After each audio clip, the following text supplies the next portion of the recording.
Aotearoa. My name is Alex Barnes. I'll be helping to facilitate this evening.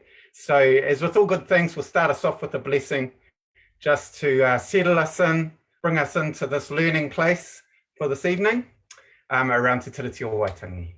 Nā reira, here ai ngā aka o Te Tiriti o Waitangi. Kia tupu taikaha te tupu o te rākau. Kia tupu taikaha te māra o te mātauranga. Mori mori te tupu hei whakamaru I ngā tāngata katoa. Dire hau, pai mārire. Pai mārire kia tātou. Again, welcome to everybody. Thank you for making the time and prioritizing your attention with us this evening. We're really excited to kick this inaugural event off with you all this evening. My name is Alex Barnes, and I'll be helping facilitate this evening.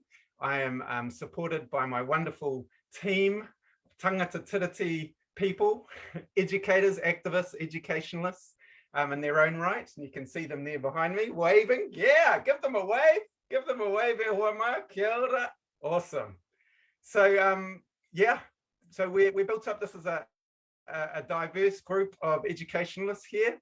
We're being hosted by the Tangata Tiriti organisation, nā reire mihi tonu ki Tangata Tiriti I te maru o tēnei o ngā kōrero e hari ake nei I tēnei pō.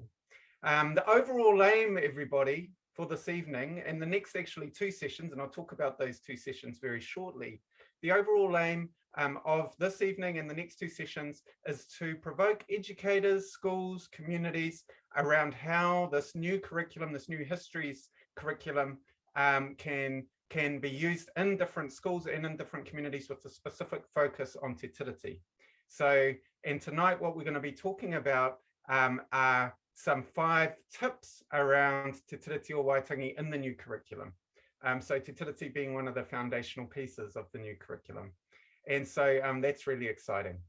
So I'd like to invite you all to use the chat if you have questions. We will have, I'll get into the layout shortly. We will have time for question and answer towards the end of the session. I'll get onto that shortly, but in the meantime, just if something strikes you as the discussion continues and as my colleagues and whanaunga present key ideas and something really burns in you and you want to ask a question, please feel free to do that in the chat. You'll notice too that my esteemed colleagues and whanaunga here are all tauiwi, diverse people who are not tangata whenua but have affiliations to different tangata whenua Māori groups around the country. So we're all tauiwi. And that is because the message from Māori political leaders has always been very clear. And that is to start by educating ourselves, our own people. Because if mutually beneficial relationships are to be restored between tangata whenua and tauiwi, we must continue to change. Tauiwi must continue to change. So here we are, tauiwi showing up and taking responsibility for that change process. And now all of you are here with us. So welcome, welcome, welcome. Again, this is the first of 3 sessions. The next session will be on the 21st of June. We're going to be sending this information out. This session will be recorded as well, but the 21st of June between 7 and 8. And that focus will be on resources and tools for teachers and kaiako related to the new curriculum. Resources and tools for teachers and kaiako in relation to the new curriculum. The third panel will be on the 26th of July. And that will be focusing on engaging whole communities and how to bridge the new curriculum into whole communities. And so again, we'll be sending that information out. Kapai, just checking the chat, just seeing a whole lot of kia ora, everybody's. And we have, I think, how many? 318 people. Awesome. So the layout for this evening, again, e rimanga kai kōrero, we've got 5 speakers. And guess what? They've got 5 minutes based on Western timeframes and constructs. Rima miniti kei ia kai kōrero, 5 minutes for each speaker. And I'm just going to quickly, they'll introduce themselves, but I will quickly give you the layout. First, we'll have Michaela Westrup, then we'll have Tamsin Hanley, then we'll have Christine Herzog, Mikesh Patel, Jenny Bennett, and Ingrid Huggins. What a lineup. So again, we'll have some question and answer at the end. And the session will be recorded, and we will also be providing you more information about the respective organizations that are represented here and the types of educational programs that you might want to, engage with. Bit of self-promo. Again, I'm Alex Barnes. I work with Tupu Water, who also run a whole lot of cultural capability work, Te Tiriti being one of them, alongside a whole plethora of other initiatives. I'm also a PhD student and a fifth generation Pākehā Tauiwi. Okay, that's enough from me, I believe. I'm going to check though, as all good facilitators should, with my people. E pai anea wā, are we all good to go? Got the thumbs up from Tangent. That's a good sign. No, e pai ana, and Ingrid and Christine. So my elders are giving me the thumbs up, my friends. Okay, first up we have Michaela Westrup. E te hoa haere, tēnā koe Michaela Westrup, kei a koe te wā. Kia ora, Alex. Kia ora koutou. Ko Michaela Westrup tōku ingoa no te whanganui atara me Wairarapa kei tōku whānau, tōku kāinga. Kei ngā motu, poki tapu, ahau e noho ana, he kaiakoa ahau, he poki tapu te kura. So I'm a fifth generation tauiwi Pākehā. My whānau have been mainly based around Whakatū in Nelson and Aotea, Great Barrier Island. And I've been working in the Wairarapa across schools, within primary schools, across primary, secondary and community for a few years now, and just recently moved to Ngā Motu, to New Plymouth, which is pretty exciting. So now I'm based in Puketapu Primary School in New Plymouth. So here are my top 3 tips. Since I've only got 5 minutes, I better keep rolling on. So number 1 tip has to do with the no part of the curriculum. I'd encourage you all to enroll in a Te Tiriti workshop. This is brilliant for your own personal development, but also your professional development. It just rolls into one.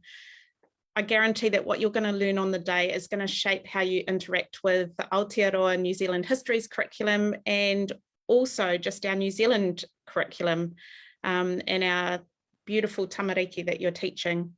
And so, yeah, that's part of the whole no part of the curriculum.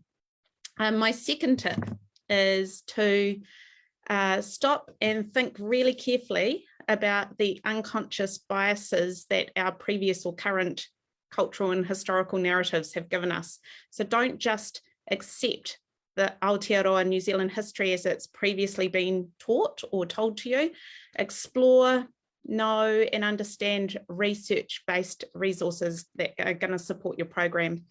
One of the key things that you could do in your local area is read your deed of treaty settlement. There's heaps of historical truths in those, and so they're really important to know and understand, especially as that's the whenua you're teaching on. And listen to mana whenua. That's a really key one. My third point would be to start small with the Aotearoa New Zealand Histories curriculum. Start small and close with your younger students. This is part of the do part. Work further out from your kura as the students work their way up the school. As an example, with your year 1 to 3 students, keep it really close and tight into your kura. What are the places and names around your kura? What are the original Māori names if they've been changed? Of the spaces around the school? What are the stories behind those names? Why might they have been changed? What has happened there? And how do they explain, how do those places and spaces explain and link to Te Tiriti in this actual place that you're teaching in? And then as the students progress through the school, work your way further out. They get a little bit older, explore the town or the city that you're in. As they get a bit further out, older, explore the rohe, the area that you're in. And then, as they get along to intermediate college ages, then think about national places and spaces. So those are my top 3 tips. Kia ora koutou. Wow. Wow.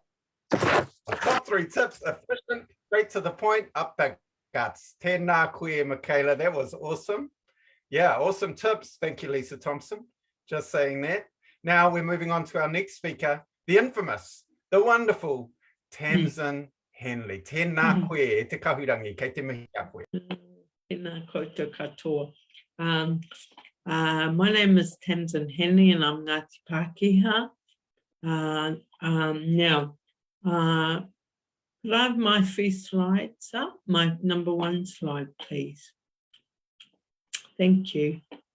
So I am a Pākehā teacher in Auckland across levels for 25 years in Māori and English classrooms, teaching critical Aotearoa New Zealand histories and Te Tiriti. And that would lead to a thesis asking what accurate histories teachers were teaching in this country in our classrooms. The main findings were that many teachers either knew little or only what I call an inaccurate standard story of New Zealand and the grand sort of colonial narrative of New Zealand histories. Could we have slide 2? Thank you. Generations of us have been of all ethnicities and sectors that have been raised on this. And I wrote a critique of this and an alternative to the New Zealand grand colonial narrative for educators, New Zealand educators, to read in 6 books.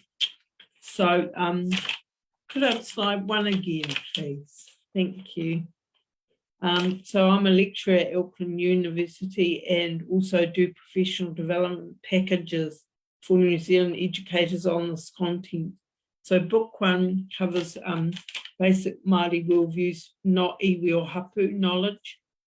And book 2 covers basic British worldviews. And in book 3, those 2 worldviews meet, including the Declaration of Independence. Book 4 covers Te Tiriti or Waitangi and the English version of the treaty. Book 5 covers some Pākehā responses from the 1830s to the 2000s, including colonisation and the Te Tiriti education movements. Book 6 covers beginner's guide to some Māori responses to colonisation, not iwi and hapu knowledge.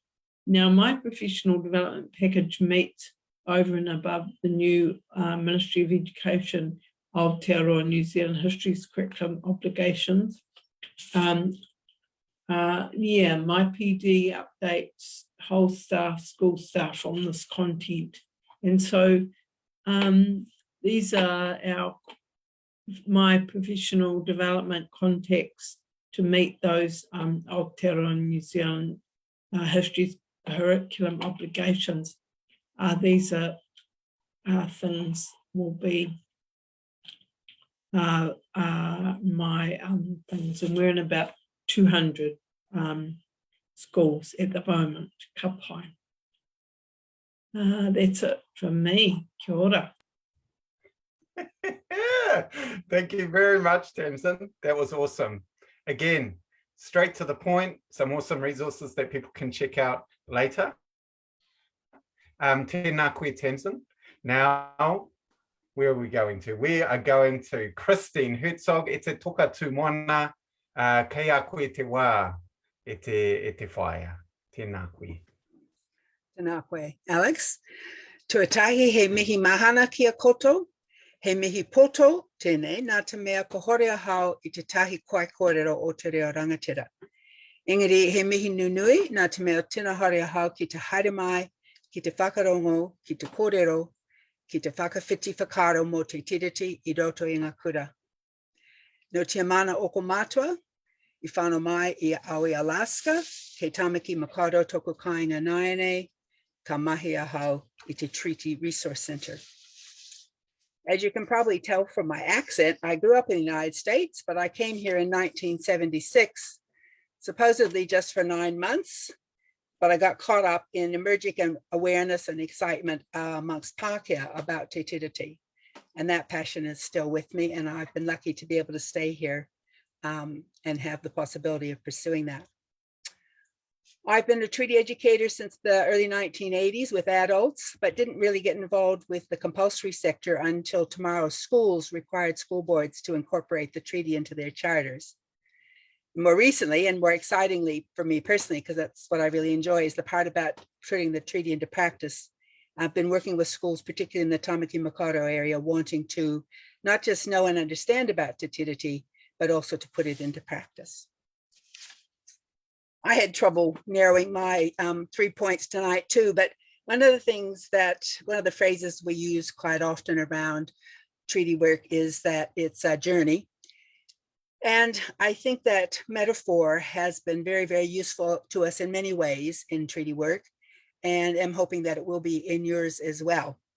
So I've picked 3 places or points at which we've used this metaphor to help guide what we do. And the first one is the importance of remembering feelings. If you think about journeys, usually memories of the feelings are at least as clear as the route or the destination, and sometimes they're even more clear. What we found in treaty education is that they can contribute certainly to achieving knowledge, understanding, and action, but also on the flip side, they can make that work unnecessarily difficult. So needing to be mindful on both sides. And a reminder, I've tried to have a mix there of examples of feelings. It's not any particular feeling that may be evoked that's inherently good or bad. Confidence, which is often seen as a positive feeling, can become negative if it turns into complacency. And anger, which is often seen as a negative emotion, can be motivating to action. So the point would be that we need to remember we need to remember the feelings, and also that it's the mix of feelings with the knowledge, understanding, and action that can be productive or effective or not. So in terms of treaty education, some examples. In the early days of treaty education, we got that mix wrong. And instead of motivating people to action, which was one of our major objectives, we ended up making far too many people feeling paralyzed by guilt. And then we spent literally decades dealing with the negative consequences of having gotten that wrong in the first place. Another example is that when we ask adults in treaty workshops, and this has been fairly consistent in my experience over all these years, so as education has changed, this example has not, is they almost always respond in terms of their feelings. They may say that they found it confusing, or if they were doing a lot about Māori culture, they usually found it really enjoyable, sometimes boring, occasionally inspiring. But very rarely do I hear a response that's to do with something specifically relating to knowledge or understanding or action. Not to say that those things aren't important, but often what sticks with people is how they felt about the learning, at least as much as what the content was. So being mindful of that as you're teaching, well, we certainly found to be very important. The second example I'll share using the journey metaphor is a reminder that there are, of course, many different views about many things, but in particular, in this context, I would like to emphasize the issue of differences about what the destination is, or even more about what it should be. In one of the later webinars, I'll share more about why I don't think unanimity in this conversation is necessary. And for now, I'll just say it's because it's unlikely to be achieved. So it's a waste of time trying to do so. There's actually better responses, but don't have time for that in my 5 minutes. However, I do want to emphasize how important I think the conversations are, because if we don't understand what the different views and aspirations are, there can be bitter divisiveness later, as people who started out together and thought they would be staying together for the whole journey later then diverge from one track or another. I still feel very great sadness even saying this. It reminds me of feelings of loss and grief about too many wonderful people who dropped out of this work because in the treaty work movement anyway, there was a lot of difficulty about accommodating differences in goals. So I would suggest it's really helpful to at least promote the opportunities for understanding those differences. We can start together, we can diverge, we can come back together, we can shift what our goals are. Leaving all of that open is important. And I think this happens at all levels, or should happen at all levels, in the classroom, at the kahuiako, with the hapu, at all those different opportunities. And continuing with the journey metaphor, not leaving out the journey itself. So as with any journey, there are lots of recommendations and maps and guidelines. When I put backseat drivers there, I was hoping you wouldn't see us as treaty educators feeling like backseat drivers. But inevitably, some of it's confusing and conflicting, which is certainly my experience of the other kinds of journeys as well. So in the end, we each have to make our own decisions about what works best. And it's always tempting for me as a treaty educator to say, here's what you should do. But just with any other journey, I think in the end, you have to make your own decisions, just acknowledging that it will be confusing, but in the end, you can best judge the path for yourselves. In summary, sort of with regard to the Aotearoa New Zealand Histories curriculum in particular, we can't rely on resources from overseas. Critical aspects of these histories are unique, which is both one of the greatest opportunities and one of the greatest challenges in doing this work. So in choosing our destinations, we have to create our own road as well. And I've put a quote here by Miles Horton, Paulo Freire, which I often remind us about when it's feeling quite hard. We are making the road by walking it, by doing it. Kia pai tō tātou haerenga. Tika Mutu aho. tonu. Yep. Kia ora, Christine. Thank you so much. Awesome. So we're getting a great variety of speakers, my friends. And I just want to remind everyone to please use the chat function. We've had a couple of questions come through via the Q&A as well. So use the chat function or the Q&A. If you do have any questions that are burning inside, you know, I've got a lot. But anyway, I'm not going to get into that because now we're moving into the next panelist. And we have Mikesh Patel e te hoa haere tēnā koe. Tēnā koe, Alex, and tēnā koutou. It's amazing to see the turnout tonight, the enthusiasm for the new curriculum, which is demonstrated here, and it's just an honor to be here. Amazing to see as well. So my name's Mikesh. My ancestry on both sides of my family traces back to Gujarat in Northwest India. My mom was born and raised in India before coming here after marrying my dad in '86. But on my dad's side, we've been in Aotearoa since 1910. And I was born in Whangarei, but I grew up in Europe, so I did a reverse migration, if you like. And when I came back 6 years ago to Aotearoa, when I chose to come back here, the first thing I did was sign up for a Tiriti workshop. So I definitely resonate with what everybody says around signing up for a Tiriti workshop. Definitely do that. I was blown away by what I learned. So different from what most people grow up with, because we don't have this taught in schools, and now hopefully we will. So hopefully this won't have to be a thing in the future. But I trained that year as well in 2016 at Epsom as a social studies and English teacher. And I started the journey also being a Te Tiriti or Waitangi educator, which I've also been doing for the last 3 years. So after finishing up at Epsom, I worked in Montessori high schools for several years. And I was in charge of NCEA and curriculum at different points at those schools, where I also attempted to bring Te Tiriti or Waitangi deeply into our school environment and curriculum as much as I could as a tauiwi. So I'm really pleased about the new curriculum, as I've mentioned already, which makes this something, you know, more standard across schools in Aotearoa, not something that us as individuals have to really strive for. But one thing I noticed in my initial teacher education, so at the University of Auckland 2016, however, was that, you know, we had no training in the history of Aotearoa or Te Tiriti or Waitangi. We did 1 day of Ae-i-o-u, and that was about it. So, you know, that's why I think it's really important we're having conversations like this, and I'm really inspired to see so many educators on this journey of wanting to learn, because we're all learning more and more about this subject every day. So in that spirit, my first tip is to look to the land. So yeah, I'm very happy again to see the curriculum emphasizing local mana whenua stories and really saying, especially in the younger years, to make those connections. And one of the things I often heard, and one of the reasons that's great, is, you know, when I talk to students, my students, about, you know, saying, oh, we should learn about New Zealand history, I get, oh, New Zealand history is really boring though. It's not as exciting as World War I or World War II. Well, I think, you know, but then when you start to tell them the stories about, you know, that initial period of contact between Māori and newcomers between 1769 and 1840, 1,000 Ngāpuhi alone up north, traveling around the world, including diplomatic missions to England, that perception quickly changes.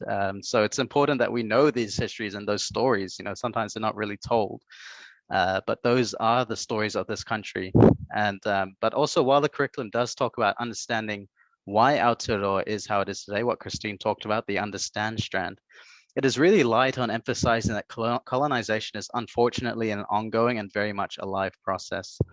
And there are lots of ways to demonstrate that, not only, as a historical thing, but how it affects all of us today, from the way our places are named, our street names, our park names, our city names, to struggles in your neighborhood, but also to show how your students can have an impact on all of those issues that matter to them.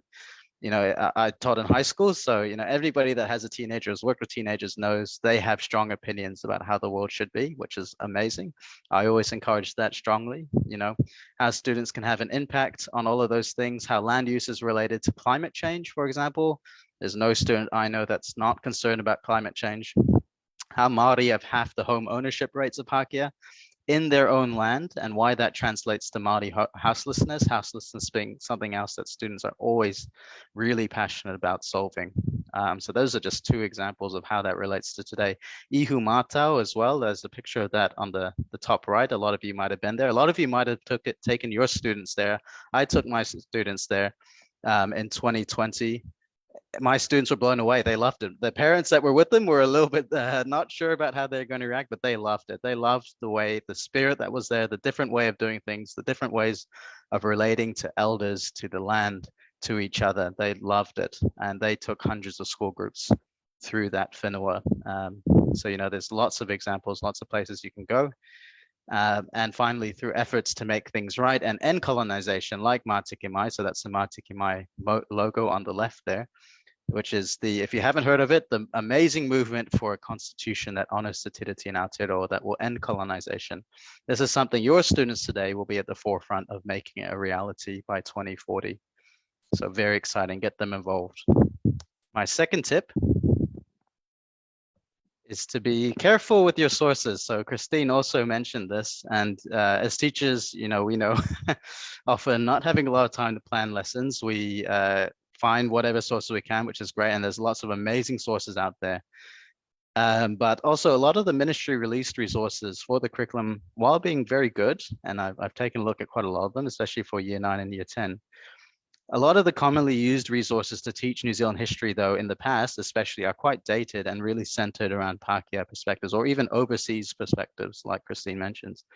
And there's a lot of new scholarship from the Māori perspective, and through the tribunal as well, that have come to light and are really amazing. And that image that I have there of who was in Aotearoa in 1840 when Te Tiriti was signed, 2,000 newcomers at most, and between 80 and 150,000 Māoris. So, while Best and a lot of the anthropologists who are coming through at that time really wrote from a Pākehā perspective, there's so much more from a Māori perspective, and we shouldn't forget that, this was a Māori world for a lot of that time. Yeah, so there's it's also worth being aware of how the ministry frames things, colonization here in Aotearoa.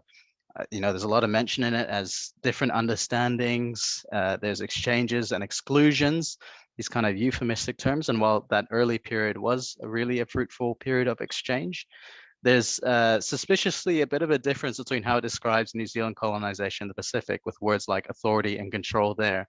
The word sovereignty is also very glaring in its absence as well. So be clear in everything you do that Māori did not cede sovereignty with Te Tiriti. And that's not just us saying that as Te Tiriti educators. That's what the independent Waitangi tribunal found as well recently. And that's what that image on the bottom left is about as well. So that isn't mandatory in the curriculum because it isn't mentioned. So you really need to make sure everything you do, that's just fundamental to what you're telling students, that Māori did not cede sovereignty. They did not need to, and they didn't.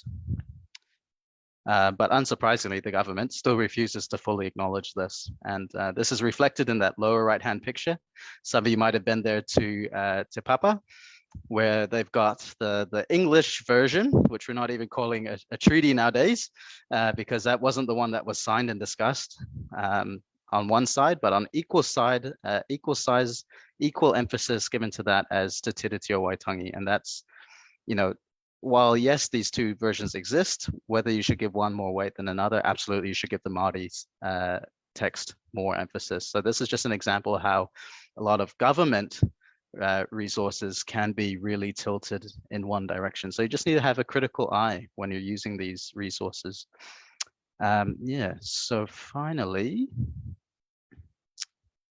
yeah, it's also important to remember, you know, us as mainstream school educators, if you're not working in a Māori kaupapa Māori environment, that, you know, we work in institutions, unfortunately, amazing work that we do that only a generation or two, Te Reo Māori was beaten out of students. And, you know, I learned, again, in initial teacher education, we took a lot more example and inspiration from the US education system, from the UK education system and Europe than we did from Te Ao Māori. And that's the reality we still live in today. So there's nothing, we need to be really clear about that as well, not brush that under the carpet.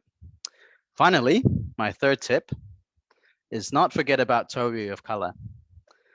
You won't be surprised to see me say that as a Towi of color, but people still are surprised or low-key don't believe me when I say my family's been here since 1910, and they go, oh, actually, you know, as a Pākehā, I was born in London. Your family's been here longer than me. So yeah, we were far from the first Indians here though, in 1910, and the very first European ships. The crews of these ships were made up of not just Europeans, but people from all over the British, Dutch, French, American empires. And as the years go on, even in the 1700s, way before Te Tiriti, many of these sailors jump ship and live in Aotearoa amongst Māori, as of course many Pākehā did as well.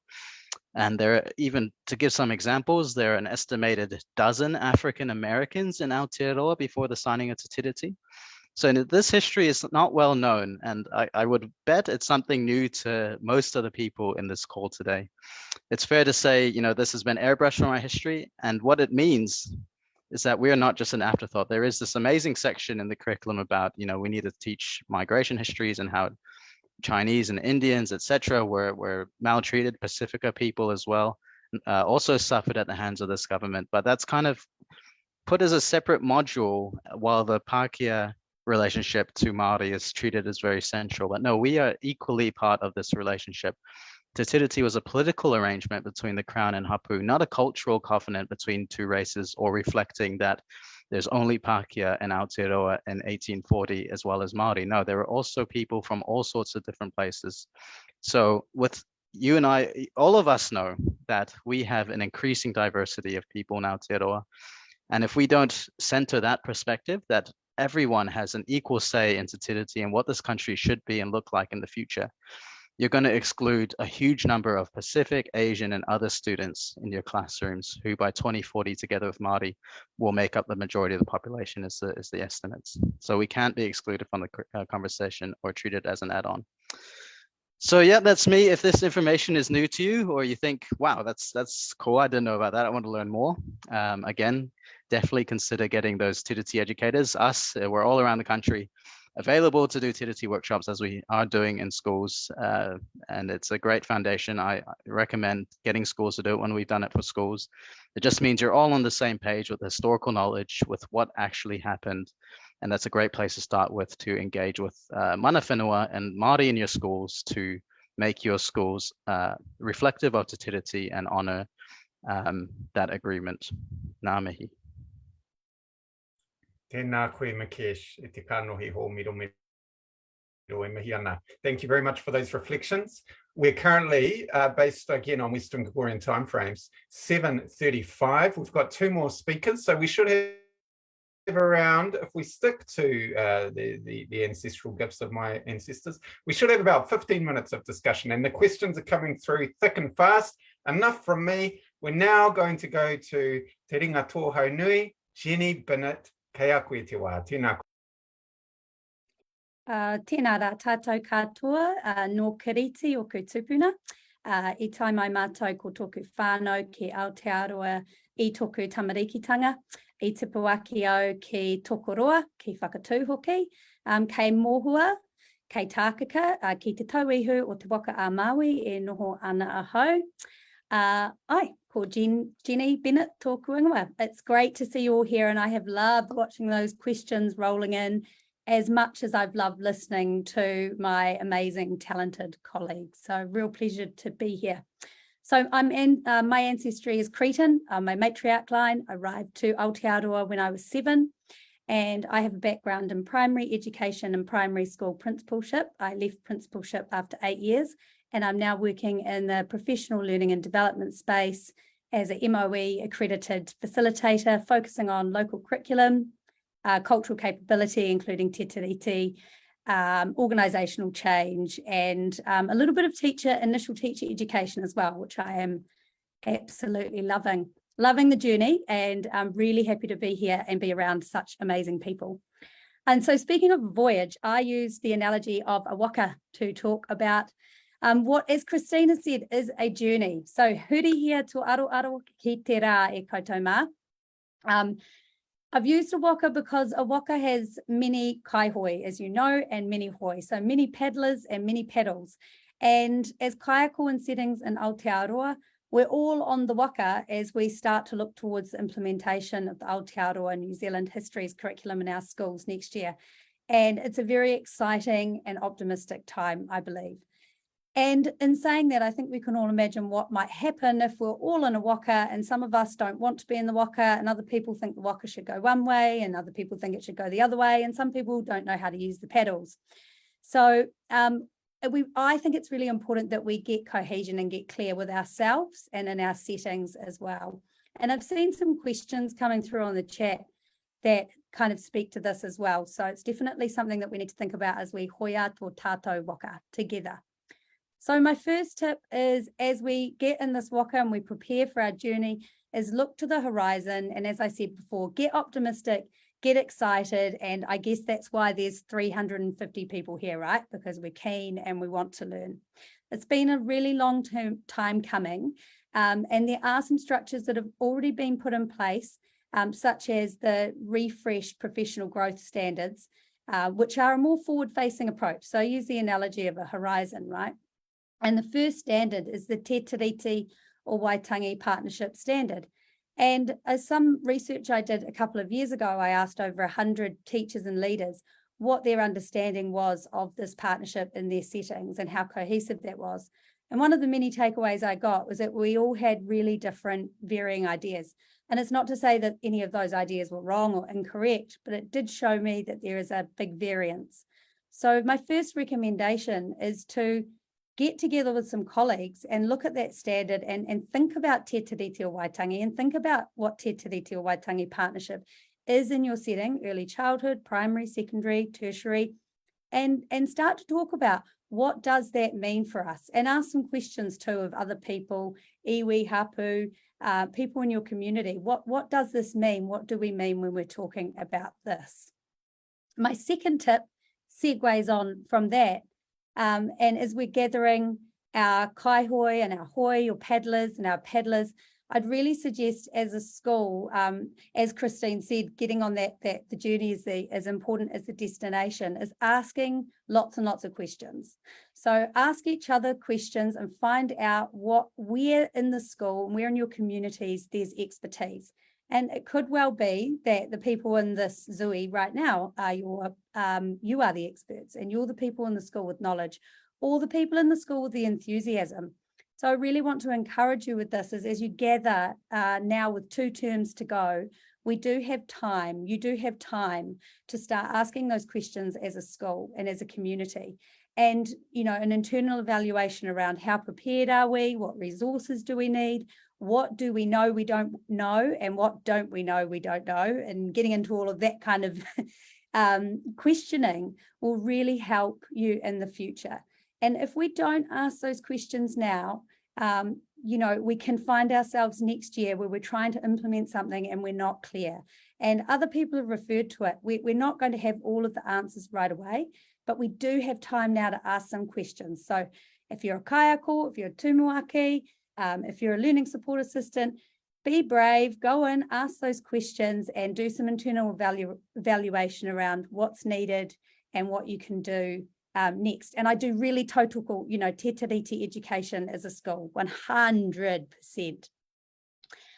We want everyone paddling smoothly in the direction of the horizon, right? and it's really important that we take this time. So my tip 3, I'll use a whakatauki, not the one that's on the screen, just to keep it interesting, but ina kei te mohi o koe, ko ai koe, e inga mai koe, e hia. Kei te mohi o koe, kei te anga atu koe, ki hia. If you know where you're going, you know where you come from, you know where you're going. And I use this whakatauki because I think it's so important that we as individuals and as schools can locate ourselves in Te Tiriti o Waitangi and in the timeline of history in Aotearoa. I think it's really important, no matter hei Māori, hei Pākehā, hei Tauiwi, that we understand and we know who are we in relation to Te Tiriti o Waitangi. If we can locate ourselves and we can know about our ancestry and we're clear about how we came to be here as a result of Te Tiriti, or if we're tangata whenua, or if we came in as children, as I did, we can then help our konga to be located in that history as well. And I also believe that if we are clear with our schools about where we are, and clear as a school, as Michaela said, finding out about those local deed of settlements, finding out about those statutory acknowledgements, finding out about te rohi, the history of our kura, then as schools, we will be able to locate ourselves in understanding how to enact that partnership and deliver this curriculum in a really localized, responsive way. So yeah, I really recommend that personally you do some digging. Who am I? Where are my ancestors from? How did we arrive here? Where did we settle? What were our reasons for coming? And I believe if you are strong in where you have come from, you're strong in your present, and then your navigation, those stars in the sky, that will become clearer. Your map will become clearer, and it will be easy for you to navigate. So my 3 tips there, I really hope that they're useful to you. And I really would love to echo some of the words of my colleagues to close. As Christine says, the journey makes the destination. It's just as important as the destination. And I do think that we can bear the whakatauki of He Waka Eke Noa in mind as we get excited about this journey that we're going on. So kei te mihi nunui kia koutou katoa. Thank you for joining us tonight. Kia ora. Koe Jenny Bennett, awesome. Thank you so much. We're getting a few questions come through. Keep them rolling, my friends. Roll them on in. Just a reminder too that we are recording this session, so yes, this will be available to you all.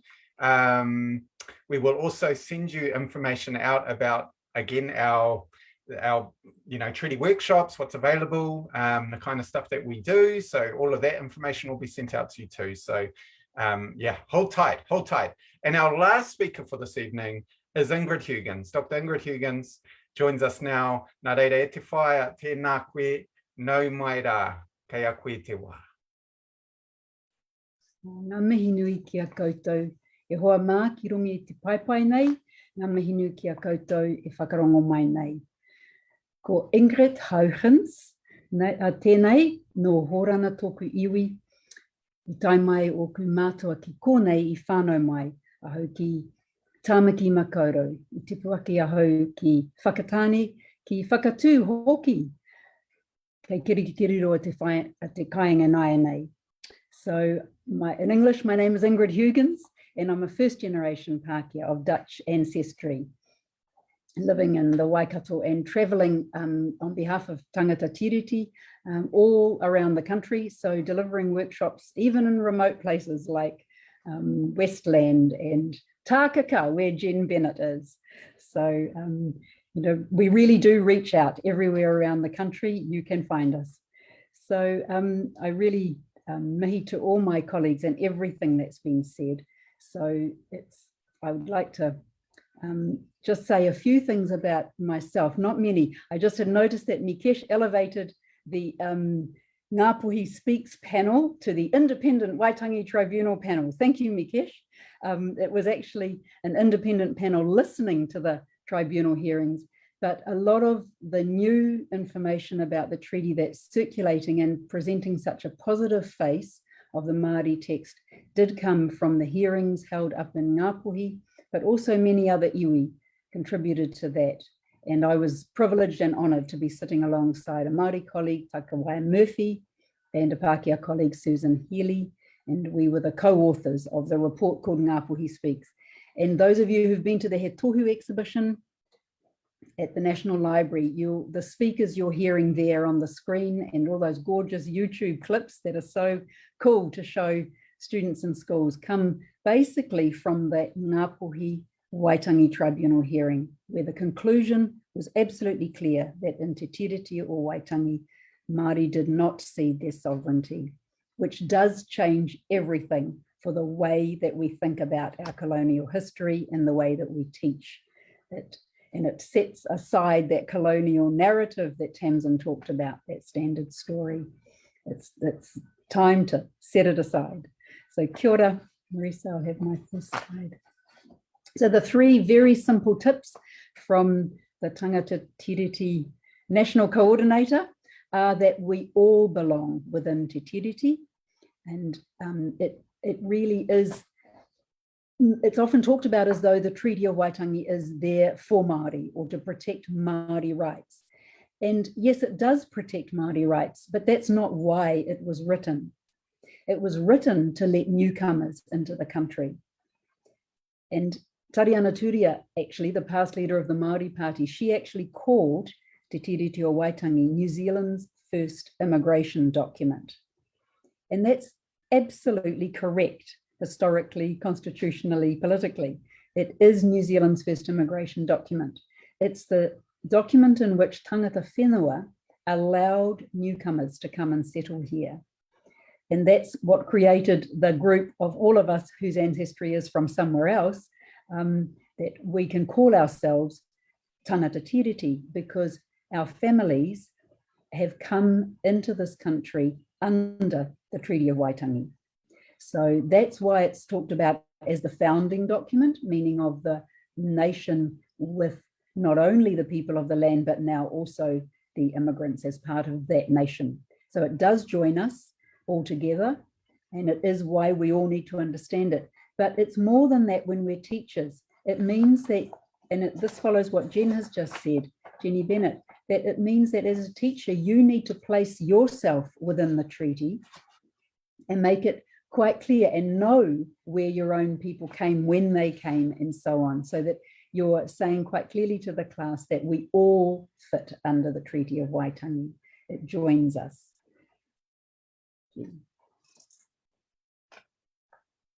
And the second thing, and here I want to echo a mentor for so many of us, the late and deeply mourned Dr. Moana Jackson. He always said to us, his learners, that Te Tiriti, so the Māori text of the treaty, is simple. It's not complicated. It doesn't do any trickery through legalese or smoke and mirrors with sovereignty, none of that. It's a very simple document setting up a relationship on certain conditions. So, it's saying quite clearly that you newcomers, you are allowed in with your leader, which is a sensible way to organize a new hapu who's coming into the country. And that leader, your governor, who will set up a government, will be the person that we will talk to organize this country into the future. So it's setting up a conditional relationship, but definitely a relationship. And so it's very simple and clear, a relationship with conditions. And now you might be confident enough as a teacher and able to teach direct from that Māori text of the treaty, the Te Reo text, which is the one that 500 rangatiras signed, which is nearly all of them, and all of them intended to sign that one. So good on you if your reo is beautiful and fluent enough to do that. Others of us probably need to turn to the translations that have been made of that text. So Sir Hugh Kāwharu of Ngāti Whātua was one of many and Māori rangatira of the past who have been making those translations, but he was asked to by the Waitangi Tribunal. So his is a very famous one from 1989. And then many others of us since then have made summaries of his text. There's a particular expression in English that Network Waitangi Ototahi in Christchurch have. It's the white and red glossy poster that is seen all around the country. We in Te Tiriti have made a plain English summary of the Māori text and have now begun inviting translators. In fact, we can hardly been able to hold them back. People from other language communities in this country have offered to translate that simple summary into many other languages. So in the slide here, you can see a Chinese translation of the simple summary of Te Tiriti. You can see an Arabic translation of it, and we are moving through as many languages as we can. Last slide, thank you. And the last tip from me, which is follows, the talk of the feelings, the courage to teach New Zealand history, not from the colonial story of the harmonious race relations and, oh no, colonization in New Zealand wasn't as bad as anywhere else, which is a kind of self-aggrandizement that New Zealanders, excuse ourselves with, but that we do need to teach injustice and not be frightened that young people can't take that. They can empathize and learn from injustice. In fact, the whole Aotearoa Histories curriculum initiative has come from exactly a group of young people who, like Michaela said, were taken to a site, a significant site close to their school. So the three you see here are three from the group from Otorohanga College. In their senior year, they went to Orako, the battlefield there. They also went to Rangiaowhia. So basically they were going to a site of a battle and then to a site of great injustice. And for many of those senior students, the tears fell and the despair and the anger they felt that they had been at school 20 kilometers south of this place where their own tupuna were buried and they never knew. Their school had never taken them there and they didn't know that that's how close they were throughout their entire education. So they were the group who took the petition to Parliament and said, we must teach New Zealand history in the new curriculum, not just the land wars, but the whole of New Zealand history. And I guess that's my last appeal to you is be careful of teaching New Zealand history as a swashbuckling military series of battles and weren't Māori so plucky and weren't Pākehā and so on, because you end up telling it, the way most of us remember being taught English history as appallingly boring if it's taught as just military history. So it must be taught to allow the emotions to flow about injustices that have happened and to trust that while adults have resistance to hearing that the worldview they had in the past is now going to need to move aside, young people can take it in and they do and they will. So be confident in your students and their ability to take in a different view of New Zealand history. So I'm bringing us in a way back to Tamsin and back to Michaela, bringing us right back to the beginners in the panel and closing off our panel at this point. So ngā mihi nui ki a koutou katoa. Te toka tū moana tēnā koe. Huri haere ngā kōrero o te whanei, nā reira tēnā rā koutou. Can we give it up for our panel? Yeah, virtual people. That's right. I'm giving it up for the panel. That was awesome. We are having a wave of questions come through. And then in the chat, emoji. It's emoji life in the chat, e hoa mā. Whoa. We're running out of time. We've got approximately 6 minutes. So I'm going to summarize I'm going to do my best to summarize 3 questions into one, which is about this beautifully tenuous issue of resourcing and how schools can better resource mana whenua in tangata whenua groups and supporting tangata whenua to come and work with them on their localized curriculum. Quite a few questions coming through, panelists, on that, such as, do you have any tikanga advice to work and connect with local iwi? That's one. Another one around, how can schools be better at creating a budget so that there is a budget in place to work with local iwi and hapu. Another one has come through to say, oh, look, we've been working, trying to find stories from kaumātua, but they're hesitant to share stories. I think we might have some ideas about why they're hesitant, but putting that out there too. So how best can schools resource the work alongside hapu whānau iwi?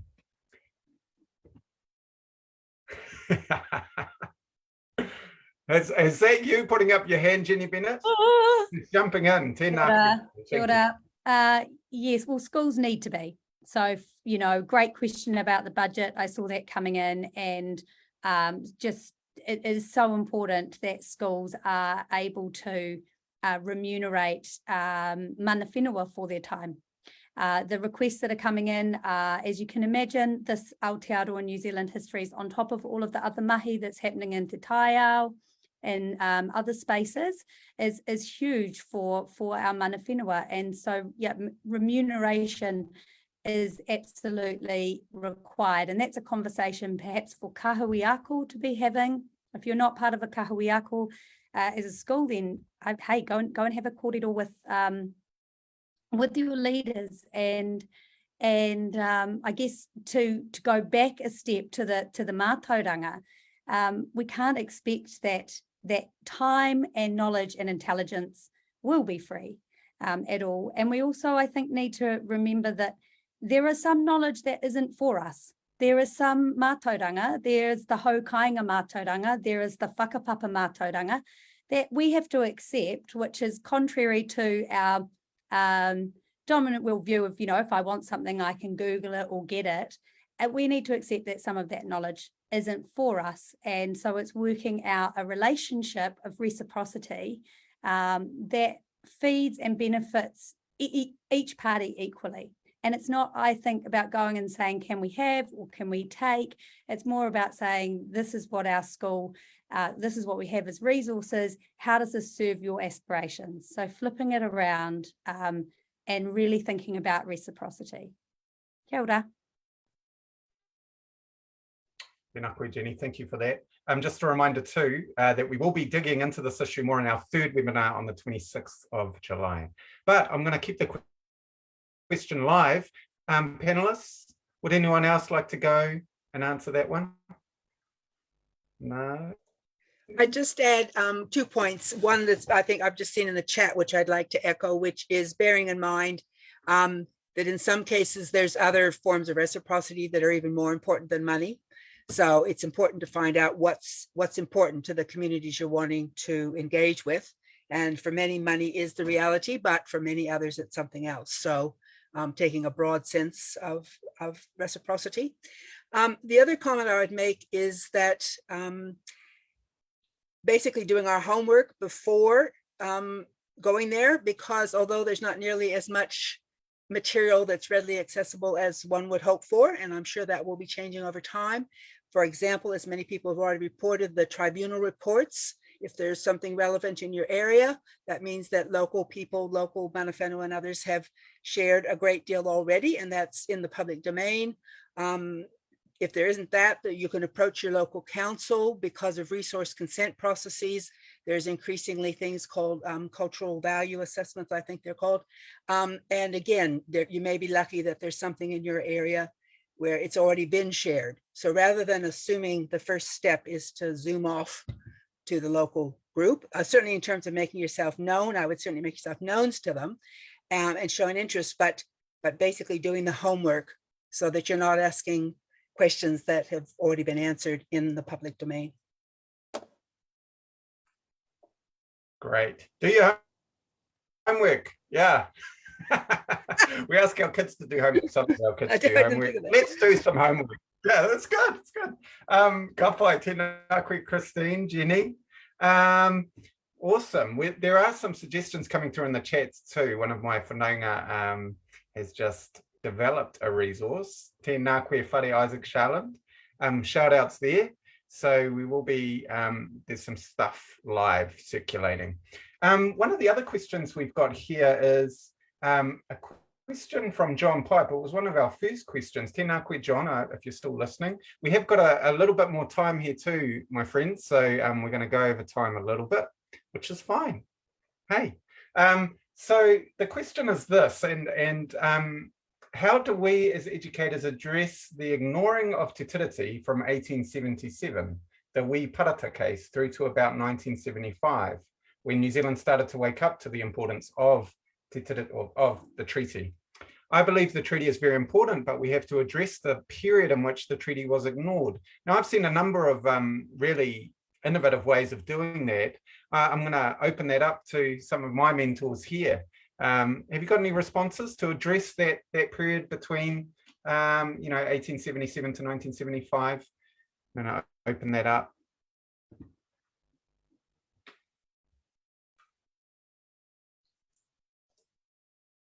I'll just lead off. I'm sure there's others. Good. But yes, it is about being completely frank about the facts of who began issuing laws.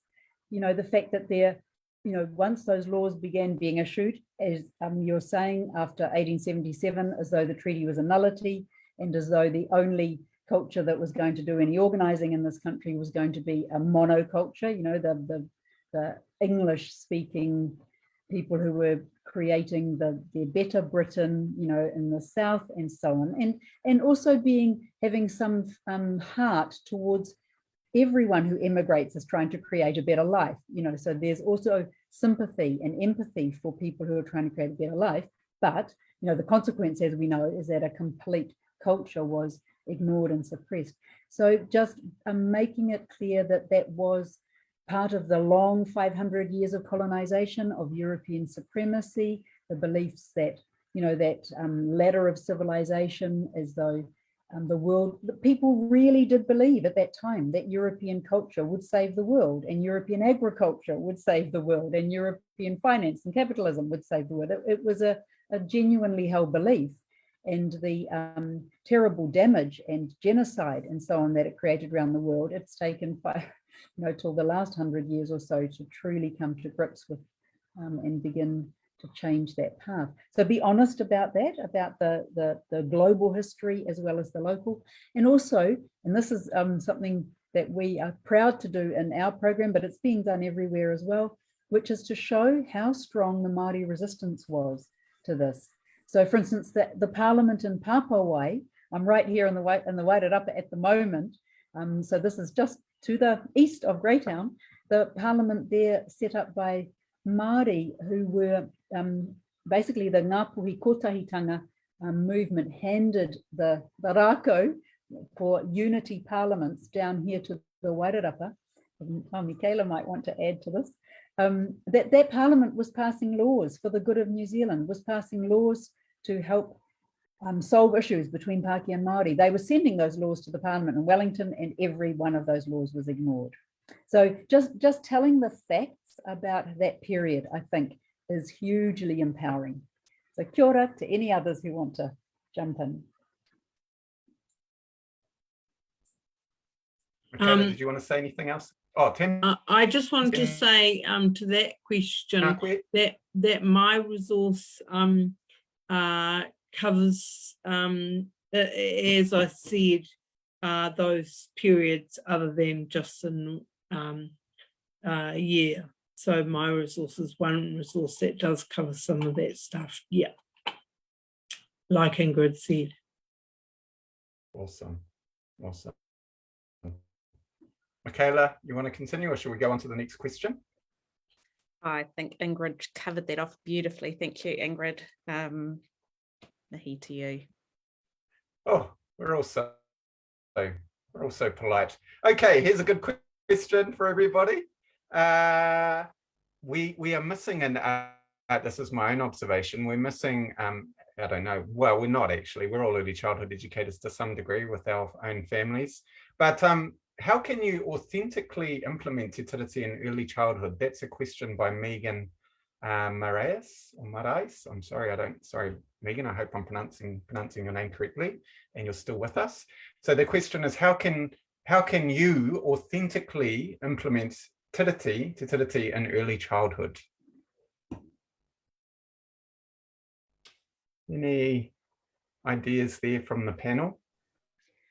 I'm certainly not an early childhood expert, but when I was trying to support schools around curriculum development in the early days, one thing we found quickly is that in secondary schools, if the students hadn't had a good grounding previously, it was too late in a way to do a little dash will do you. You greatly multiplied the amount of time you had to spend if there hadn't been a background. So we backed up and started looking more in primary schools.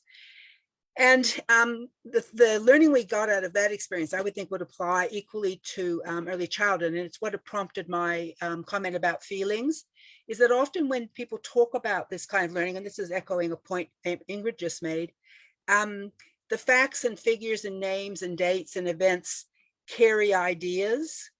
And we worked a lot in particularly West Auckland with schools and Mana Whenua and others, and decided that it was those bigger picture ideas that really mattered and those feelings. So we made learning outcomes, sort of like graduate profiles, that, we want people to leave feeling they can do something meaningful about it. They want to leave with a sense about we can live with different cultures in the same space.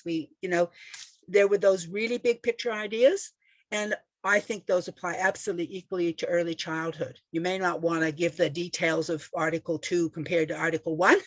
I don't think that's probably appropriate in early childhood, but the big picture ideas about this, for us it's treaty, for you perhaps a slightly different sense of history, but what are the main ideas that you would want them to retain through adulthood?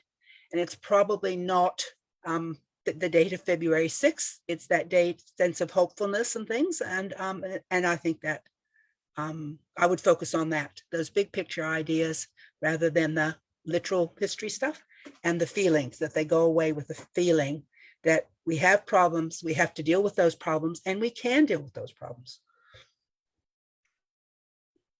Kia ora, I just want to give a thumbs up. Can't think of a better way of describing it, for the work that's gone on into Te Tiriti, one of our first curriculum, because that was the first curriculum that really placed a Māori understanding of early childhood development into our formalized education system. Well, it's not compulsory, but into our education system. So Te Tiriti has just been updated. So I want to thank you for that, Christine. And I was just also thinking, and it was a point that came up that Jenny raised a bit earlier about kahuiako, or communities of learning. And really there's some real potential work there with the early childhood settings, again, to get your kind of goals and stuff all aligned. So to ensure that learning happens from the young, from the young all the way through around Te Tiriti. It's going to change in what you focus on, like you said, Christine, but there should be some kind of cohesion and pathway. I've seen some kahuiako do that anyway. The other thing is Dr. Jenny Ritchie has produced quite a bit of information and research around Te Tiriti education and early childhood. So I'll put a paper into the chat for that. Ka pai. I think we'll go with one more question here, and it's from Nikki Wakefield. Thank you, Nikki. Her one's a good one. Is there such a thing as a treaty education self-evaluative checklist as a template? Like 3 top tips. Is there such a thing, an evaluative checklist? Teachers love evaluative checklists, don't they? I don't know of any, but yeah. Is there an evaluative checklist? I saw that chat one, and I didn't know whether to speak up then or not, but since you raised it, I'm not sure if it's what the person meant, but we have a true false quiz on the website at trc.org.nz. And it's not a checklist as in, have you done this and that and the other thing, but it's a self-evaluation about, well, that unconscious bias, I suppose. Awesome. Okay, well, we are going to finish off this evening. We want to thank you all for joining us. What an amazing turnout. This has blown our minds and our hearts. We didn't know who would come. We just got together and said, hey, we need to do this. We know schools are feeling under pressure. We know Hapu and Iwi and Runanga are also like, hey, does this mean just more work for us? So we, as Taui, we decided to, again, show up and take some responsibility and work with our own and anyone else that is interested in thinking through these complexities around how Te Tiriti is placed in our new histories curriculum. Nā reira, tēnā rā koutou haere I roto I ngā manaakitanga. I will just quickly remind you that we will be putting an evaluation out to one, see how you found this evening, and two, to see whether you had any other ideas around topics we could address. So we'll be taking that down, and we'll also be sharing this video to the four winds, my friends, to the four winds. Nā reira, e mihi tonu ana kia koutou. We're going to finish off with a very brief karakia. Nā reira, tēnei te whai whakaro ana ki te wāhi ngaro, kia uwhia mai ngā manaakitanga kia mātou I tēnei o ngā wā. Huri hea te pō uri uri, te pō hangu ki tua, kei te tuhi, kei te rārama. Hura mai he rā anō, tihei rā mauri ora. Tihei mauri ora kia tātou. Be well, everybody, and we look forward to seeing you at our next webinar, and we'll be sending more information out about that too shortly. Kia ora mai koutou katoa. And I'll put a bit of music on to finish us off. And just before you put on the music, Mātua, big ngā mihi to you and to our beautiful tech people in the background. You've been the smiling, buzzing face, keeping it all gelled and running smoothly. Ngā mihi nui kia koe. Kia Vish, Raua ko Maurice, they're hiding, but we're super grateful and could not have done it without them. So, kei te mihi nunui, kia koutou. Kia ora. Yes, of course. The background, the engine room, baby. Wouldn't happen. Kia ora mai tātou. Music's not playing.